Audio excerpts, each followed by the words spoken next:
Welcome to WendiBtv. Super excited to introduce my very special guest. So excited to have you on the show tonight, Joey Giannuzzi. And so he's one of the owners of, I think it's my favorite restaurant. I just fell in love with your restaurant. And it's the Farmer's Table in Boca Raton. And you just opened not too long ago. 6 months ago we opened. 6 months ago. Yeah. Wow. Wow. Yeah. Thank you for having me here, by the way. It's You're an honor to most be welcome. here. Well, we're honored to have you on the show tonight. And so you've been in the restaurant business for a while. Can you share when you first got started and what your path was that actually took you on the road to having this fabulous new restaurant? An interesting story. It was when I was a kid, really, a teenager, and growing up here in South Florida, everybody, my high school surfed. And so, the most conducive way to, surf and support yourself, so to speak, is you could surf all day and you could work at night in a restaurant. And so I would surf during the day, and then 3, 4 o'clock I'd go and I've been a busboy, every single position, dishwasher, prep cook, and I met the chef that became my mentor and turned me on to passion.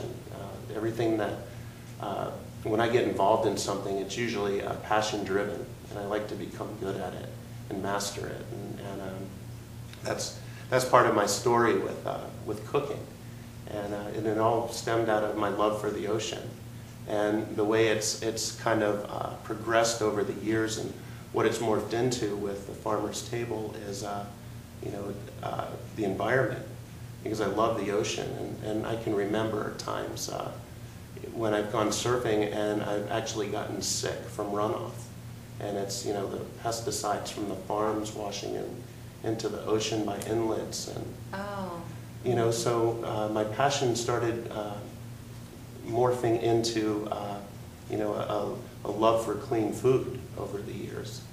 And I found out about the organic movement, organic foods, no pesticides. And that's what brings the Farmer's Table about, by way of the Green Gourmet, my first restaurant out in West Del Rey.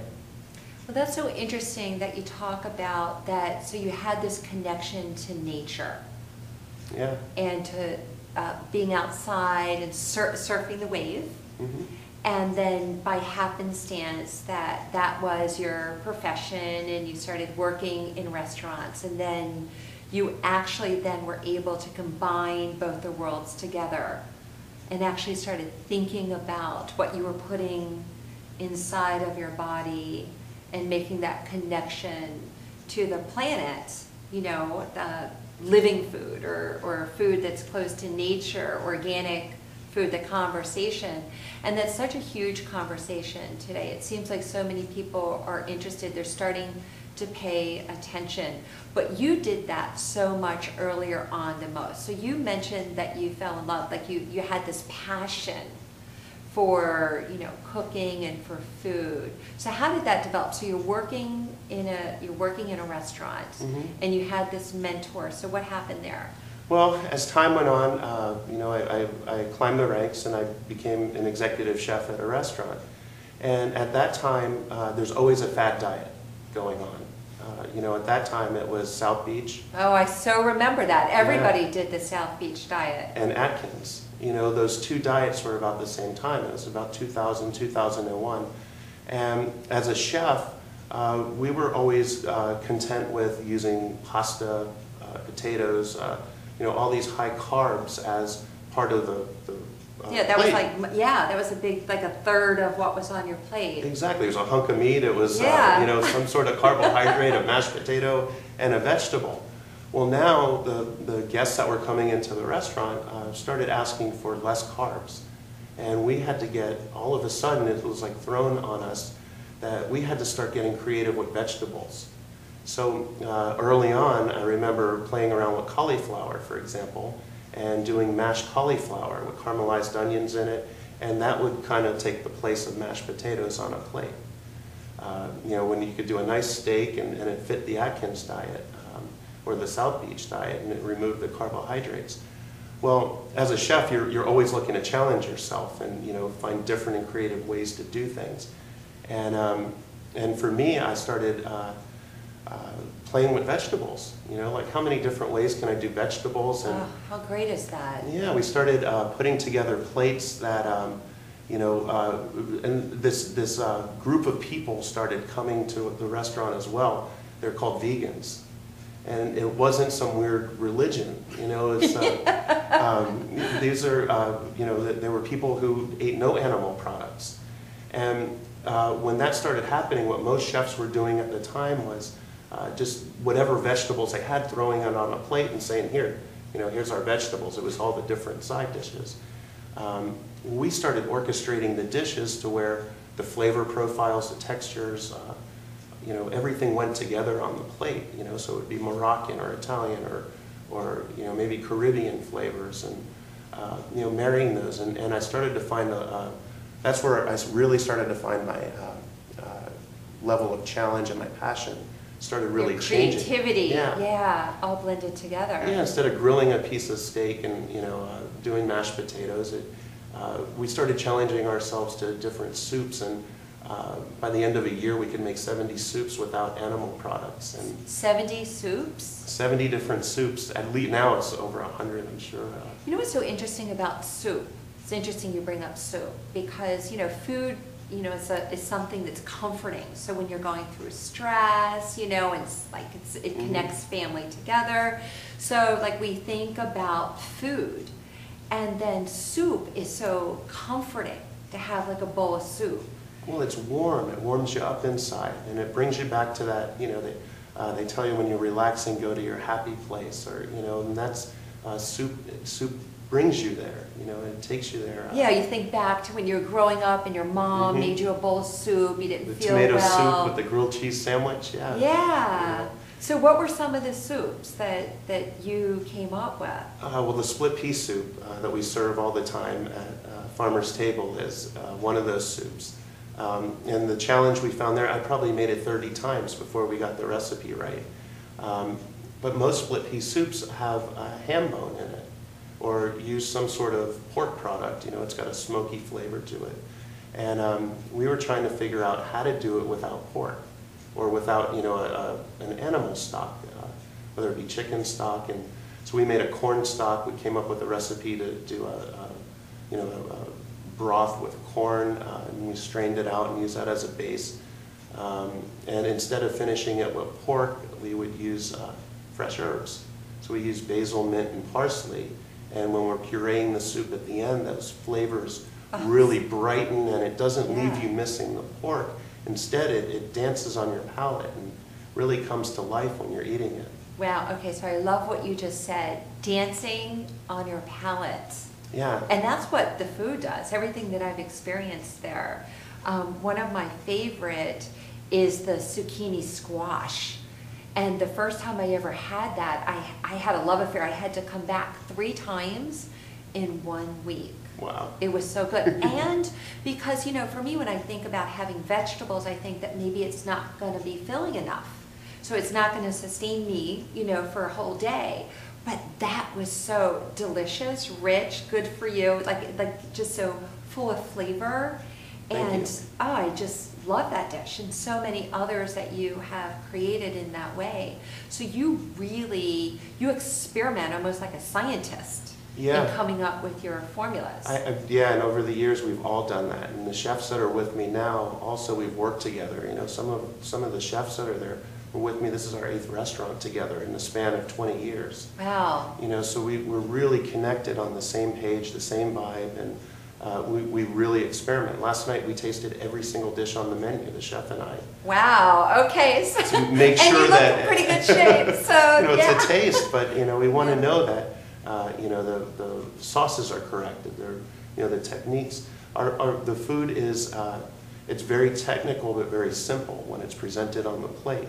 And that's because we don't use heavy sauces, we don't you know, the food that's so high quality that all you need is sea salt and olive oil, really, you know, or coconut oil to really, and we let the food shine on the plate.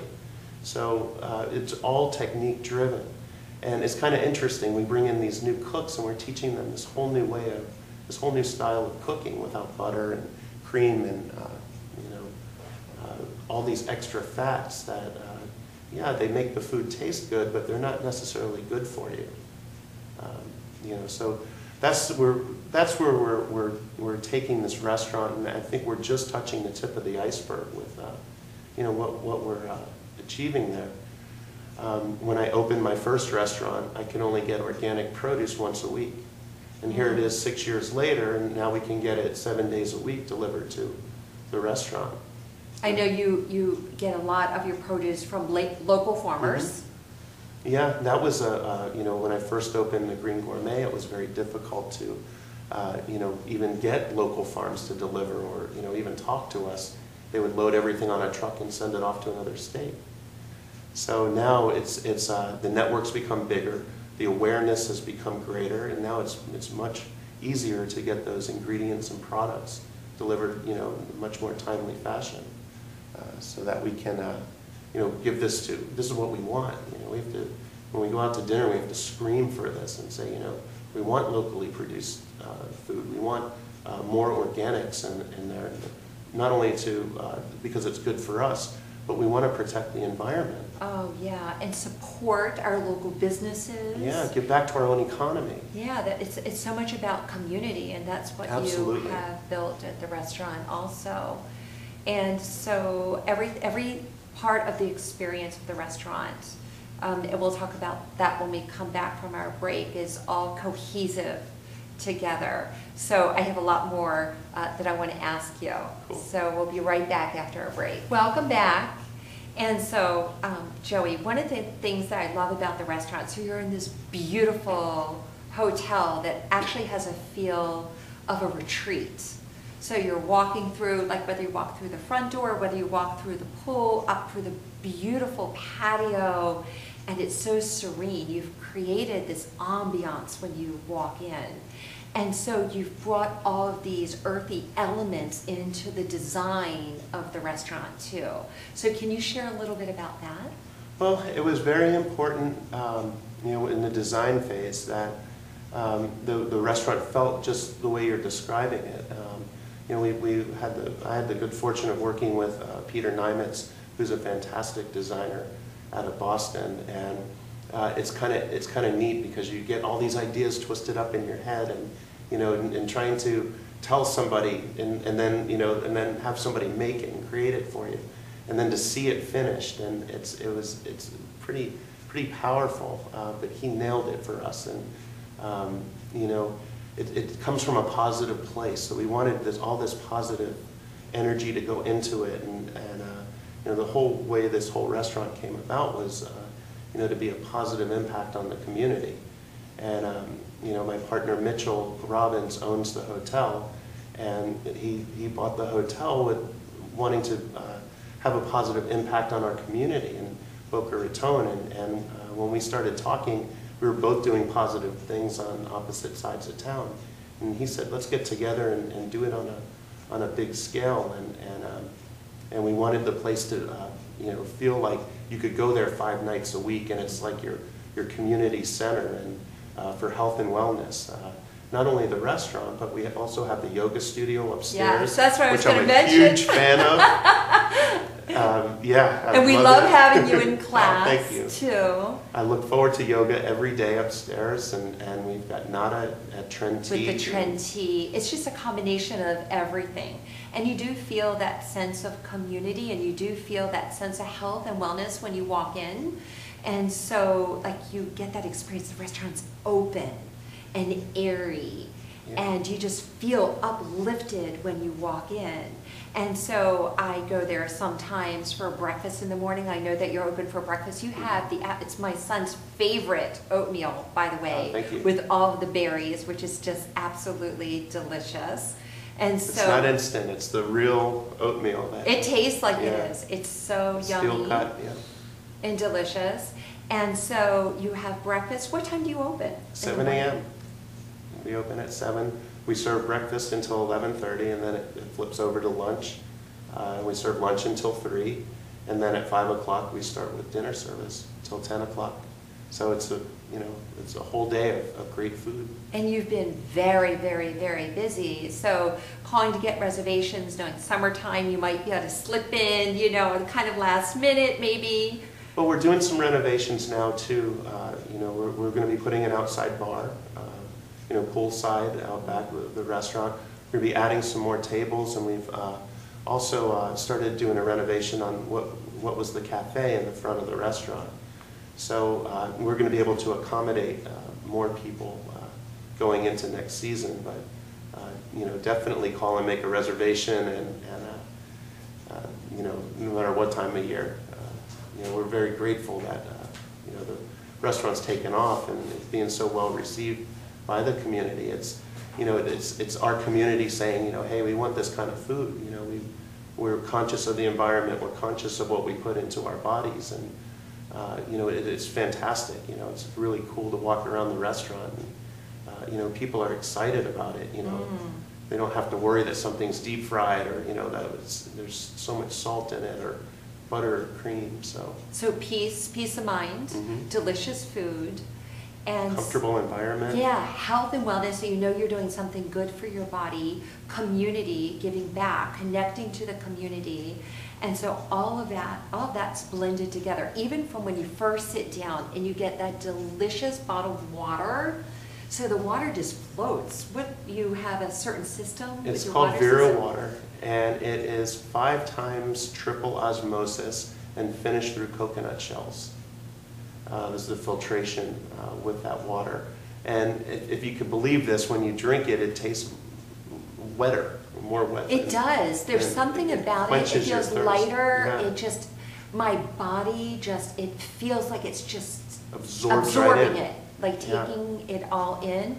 And speaking of, you actually even serve coconut water in the coconut, because I've had one of those before. And so everything from the quinoa wrap to, I know when I go with my significant other, he likes to have the braised ribs. The short ribs. Yeah, the short ribs, right? Huge favorite, one of our top sellers. But we also have salmon, scallops, and everything in between to our vegetable lasagna, which is vegan. Do a variety of gluten-free. We've got flatbreads on our menu. The flatbreads are delicious. Multi-grain crusts that are cracker thin and just delicious. We do a wide array of, we've got 9 different salads that you could actually have as a meal with a piece of salmon on top.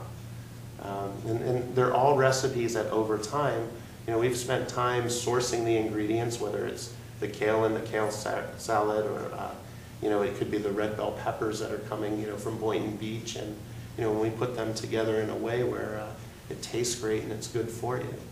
Well, it's really about the relationship with food, a relationship with community, and relationship, with your physical health.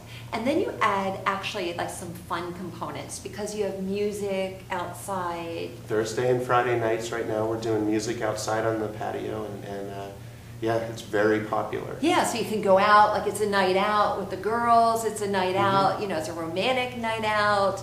You can also, I know you do events there, and you can rent a private room. Yeah, we have a room upstairs right now that seats up to 150 people. And that can be broken down. We could do anywhere from 20 to 150 people. And part of the next phase, it will be adding more party rooms. So we'll be able to accommodate your party. We just did a bar mitzvah last Saturday night, and we've booked already several weddings going into the end of the year that we'll be doing the receptions upstairs, and so we're looking forward to it. Really seeing what we can do with the being a positive impact, and sharing healthy food with the community. Well, it's a conversation that's taking place everywhere. So when I'm down in Miami, someone will mention the restaurant. When I'm up north and I'm in Palm Beach, someone's talking about the farmer's table. That's pretty cool. So everywhere the conversation is coming up in such a short amount of time. And that just shows that we're really hungry for what you and Mitch have created, together in this way. Thank you. And so Tell me about dessert. Is that like taboo? Do you have dessert on the menu? Yeah, we have. We've got fantastic desserts actually, and our pastry chef is Ivy Hakes, and we brought her in from LA. She was at a huge vegan bakery there, and we brought her in, and we did a couple tastings, and she's told us, she said everything is vegan. There's no animal product, there's no butter, there's no cream, there's no dairy, there's nothing in these desserts, and you'd be hard pressed to even know. And they're regular desserts. You know, we've got a chocolate cloud cake and carrot cake, and she does a wonderful chocolate mousse, and I'm really proud of our desserts, and they're as close to guilt-free as you can get. We don't use any refined ingredients in any of our desserts. It's all whole grains and coconut sugar and you know, nothing refined or unnatural. So it sounds like you're really, what you're talking about is like awareness and consciousness around the food, the restaurant, the experience, all of it. Yeah, it's actually, I mean, bring it back, you know, to Atkins and South Beach, and really those diets were just telling you for the most part to stay away from processed foods, you know, it's whole foods, and that's what we're getting back to now, you know, is the whole foods, and you know, let's see more restaurants start becoming scratch kitchens, and you know, not opening bags and cans, and you know, even in your own pantry at home, you know, use the whole foods, and you know, you don't have to go 100% organic, and you know, I know it's not cheap. We don't do that at the restaurant. We subscribe to the environmental working group's Dirty Dozen, which they say that there's 12 fruits and vegetables that are the worst with pesticides, and that's the reason that we would buy, you know, one of the reasons we'd buy organic produce. So those 12 ingredients on our menu are organic. You know, but the rest, you don't need to buy organic bananas or avocados, pineapples, for example, with the thick skins on them. It's okay to eat the conventional brands, and you know, the pesticides never permeate. From an environmental standpoint too, the pesticides on those are on the 12, the Dirty Dozen, are just terrible. Wash into our aquifers and into our oceans, and you know. So back to the surfing, back to the ocean, Again, bring it all back to the nature. Right, so what you have created is a movement here in South Florida, and I'm part of that conversation. More health and wellness for all. So when we know better, we do better. And so how can our viewers, how can they get reservations? What's the website? And taste this wonderful, delicious food. You can get reservations on our website, farmerstableboca.com. So farmerstableboca.com. Mm-hmm. You could call for a reservation anytime. The more advanced notice you give us, the better. But we'll always try to squeeze you in. And we do have, you know, different rooms set up so that, you know, we can accommodate walk-ins as well. So, you know, when you're coming by, if you're in the area and you want to drop by. And I've done that, and I've been lucky enough to get in, so. Yeah, and sometimes just a short wait. And, you know, we've got the lounge seats outside also. And when the music's playing, it's not uncommon to see all those couches full of people enjoying the music. It's and like being in a living room. Yeah, and a glass of wine because you have and a bar. And listening to the music. Yeah, yeah, beautiful. Well, thank you so much for being It was my pleasure. Thank you. On the show. It's my favorite restaurant, so I hope to see you there.